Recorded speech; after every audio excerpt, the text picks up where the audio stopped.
10號嗰場 show 咧，我哋都好期待。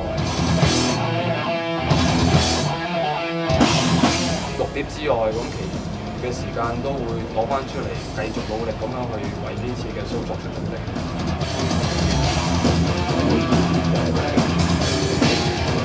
而家我哋準備就錄緊第一張嘅 album 啦。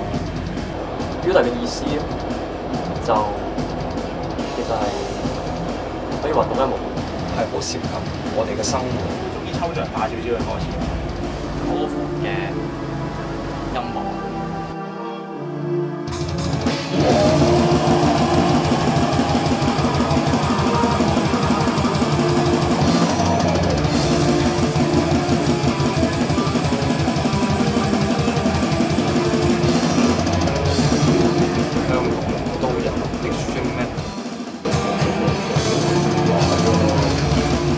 繼續推動呢啲音樂，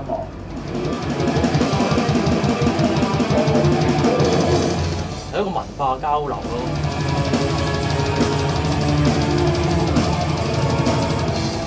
支持香港極端金屬組織。